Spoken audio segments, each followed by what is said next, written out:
Hopefully we don't have the frame issues that we had last time. I never went back and watched that video just to see how bad the frame issues were, but hopefully it was okay, and hopefully it doesn't happen again. Kept dropping out. But anyway, hello everybody. Today we are doing I guess we're not doing something different. We're just doing things in out of order. Usually we stream Legacy today, but this past weekend I played in a PPTQ, and I actually won it with this deck.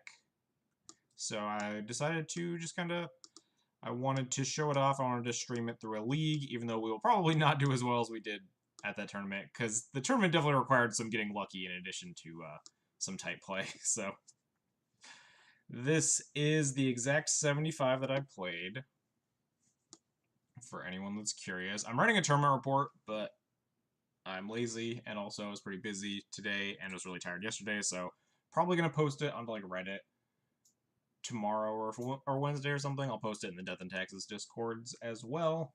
But anyway, I'm just gonna stream this today as kind of just like a victory lap. Hey, we won the PPTQ, kind of fun stream. And then Tuesday, I'm gonna play Legacy to make up for not doing it today. And then Wednesday, we're back to a normal schedule. So anyway, let's get started. I was actually really happy with the list, how it worked out. I'm thinking about actually moving a Rest in Peace to a second relic. What's up, Gonti? How's it going? Good to see you. We were just chatting in the Discord. But anyway, I was thinking about switching a second Rest in Peace to a relic, because the blue-white X decks, blue-white and blue-white-red, both Rest in Peace isn't really good against, but relic kind of is, and also it combos with Eternal Scourge better if they're like Supreme Verdicting your Eternal Scourges away, or any other non-targeted ways of killing it. Synergizes with Eternal Scourge better, but it's also weaker graveyard hate. Rest in Peace is going to be way better than Relic against like Dredge or Bridgevine or Hollow One or KCI or Storm, that sort of thing. So it's all trade-offs. With a format like Modern, you can't really change up your sideboard without like making one match worse. You're trying to make another match better. 21 Gonti, thank you for the follow. I appreciate it. Thanks for stopping by. So that's all my... Basically what I wanted to talk about with the deck. Shalai was gas. I don't think I'm ever like not playing Shalai in Death and Taxes Shells. Shalai has been absurd all the time. Burn's always a deck that's in the meta, and Shalai is very close to lights out often against them. It's so good against a bunch of random combo decks. Storm, not really KCI, I guess, but played against Ad Naus and crushed my opponent with it. Lantern was at the tournament, had a bunch of unintentional draws and kind of gummed up the works. I didn't play against it, but I feel pretty confident in my Lantern matchup with like Thalia, Scholar, Thought-Knot, Shalai, Flicker Wisp, and then sideboard stories and stuff. Detri, thank you for the follow as well. I appreciate the support. Anyway, enough talking about the deck. If you guys want to ask questions or whatever, let me know or ask how the PPTQ went, or ask me advice. I know I was talking to Gonti about prep. Can take a quick look at the red-white taxes. All right, I would advise against building this specific variation. I pretty much copy-pasted it off of like that one guy that top 16 to GP a while back with red-white taxes. It like I played it for one league and it wasn't great. I was a little bit happy with it, but there's a Kiki Cheeky down here. You can take a look, but like it wasn't anything special. It's definitely something that could be more finely tuned if I had like played with it more, but I wasn't super impressed with stuff like the Kiki, but it was also only one league. The Pia Noir felt a little weird. And also I think if you're playing red-white taxes, the real draw is Magus the Moon, not like Lightning Bolt. So I think if you're wanting to play red-white taxes, you want to be like blood mooning people in the main deck. But again, what do I know? I haven't played this archetype a lot. It worked out okay. I forget if we 2-3 or 3-2'd with it. There was like just a really silly match against Tron, I remember, where I almost got the Kiki combo, but I like drew a tap land or something. Anyway. I would advise you not to just like copy this list or anything. You can like look at it and take note of it, but it's definitely not anything that like I've played through a bunch and finally tuned, like, I have black-white Eldrazi taxes. Like, I have literally the one league against, or in, with red-white. And I think closing on 400 matches with black-white. That's a lot of matches. I think I'm on 395. I think this league's going to be match 400 I have recorded. Yeah, I have 295 pre-Bloodbraid, pre-Jace, and then exactly 100 post-Bloodbraid Jace.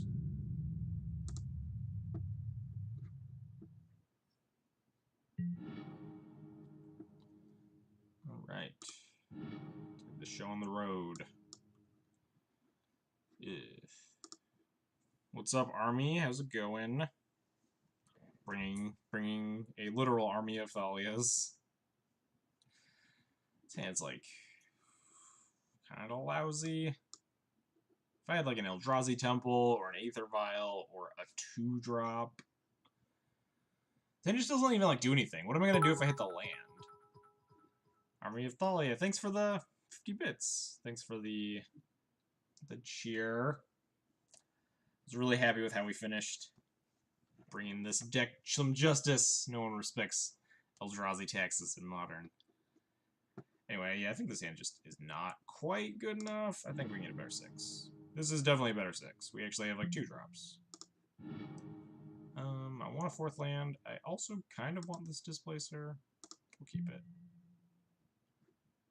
We're probably going to go turn 2 Sculler. Maybe turn 2 Arbiter, depending on the matchup.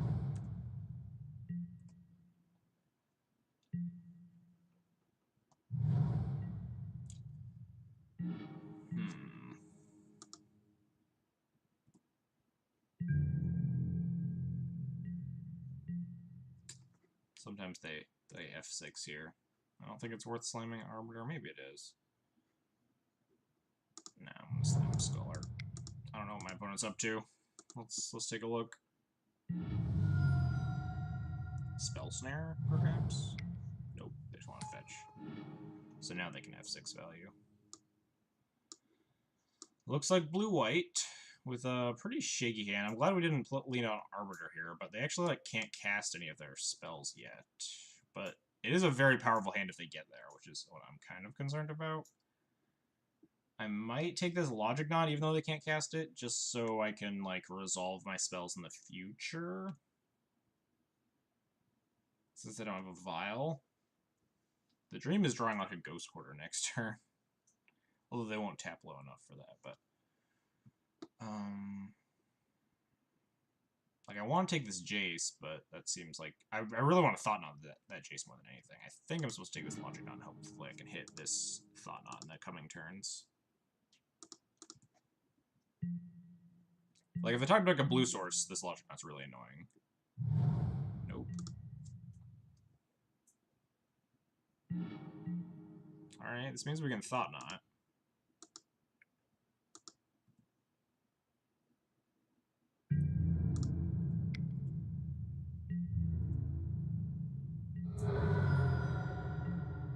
And if they, like, find the blue source then to click this Thought Knot, it could get dicey, but... I almost want to play Arbiter over Displacer to stop them from being able to, like, play a fetch land blue source next turn. Yeah, I don't hate that. It makes it worse if they found a path, actually, though, but... I think I like this plan more. Oh, did they draw a path? Oh, well, they path the Arbiter. Deal. They don't just get the free exile. I guess they value drawing fetch lands more than they value, like, me getting this land, which makes sense. Boo. You're gonna click me? And they're gonna take this Thought Knot, and now they have, like, Jace or Cryptic lined up. Mattingly2323 just subscribed to Twitch Prime. Thanks. I appreciate it so much. Enjoy your Thalia emote, Mattingly. So yeah, this resolved, unfortunately. Hitting this island was really rough. Because they're just 100% going to snap off this Thought Knot.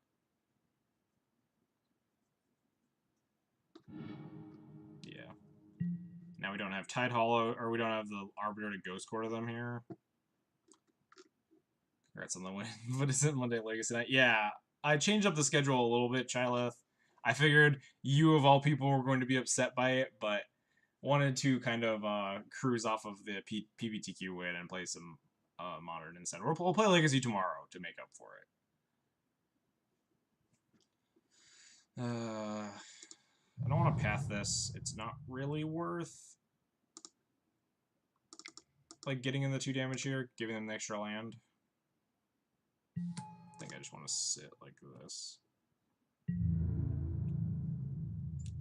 Playing my list in a friendly League 3-0. Yeah, I really like this list right now. I'm very happy with it. The one thing that I might want to tweak was be like a second Rip being a second Relic instead to synergize with Eternal Scourge better, but that's like very minimal. You won on Sunday with Affinity Local. I don't see you streaming anything, Chyla. How big was the PBTQ? 53 people, I think? They have to minus this, right? No, this thing's just dead, right? So they're setting up Terminus then? Yeah. Yeah, this is like suicidal if they're not setting up Terminus.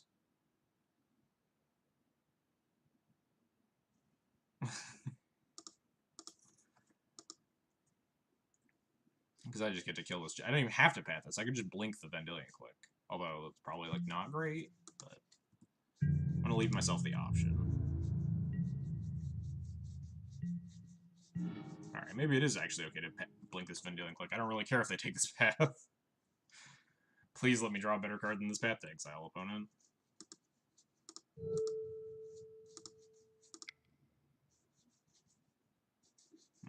Actually, maybe I should have pathed this so I could like double book Scholar next turn. Because I could actually just like take the Terminus. Can we get a tournament report in between matches? Yeah, I'll talk about it definitely. When it says, I want you to know. Wait, I know you want to. Oh, blink the... Are they talking about blinking or pathing? I guess pathing also makes them shuffle. I don't know what their plan is. Do they have like a second Jace maybe? I think I should have pathed this on their turn. I forgot that I would have double blink man anyway. But I'm just gonna path this, yeah. Because if they do, but then they have to shuffle here.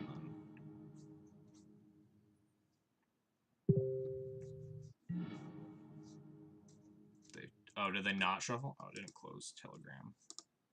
Get out of your Telegram. I don't want your notifications. So yeah, I'll give I can give a tournament report between matches. I'm writing a tournament report as well. For I'm probably gonna post it on Reddit or something, but I have yet to finish it. Yeah, I messed this up a little bit.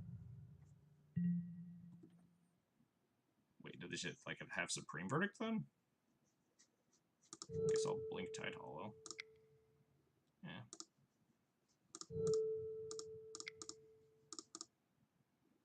Because I don't really need this Logic Knot anymore. If they didn't shuffle, now is a really good time. Oh, that's... Wait. But then they didn't shuffle, then they also didn't Miracle the Terminus, so they brainstormed, like, the... I don't know what's happening. There's a couple of loose plays there I had in a row, but I'm also just very confused at what my opponent's trying to do.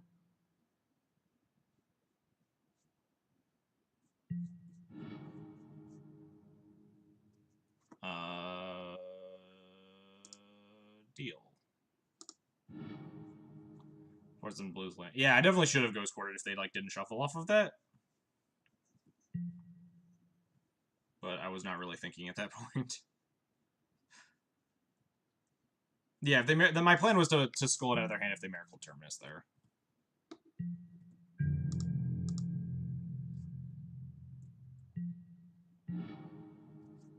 Thalia, huh?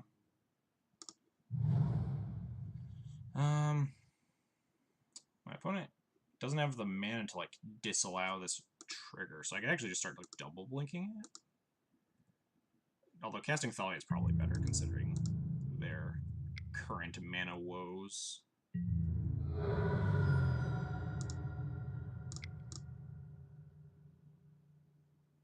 If they Miracle Terminus, we can still snag it, and they actually can't Wrath me, so...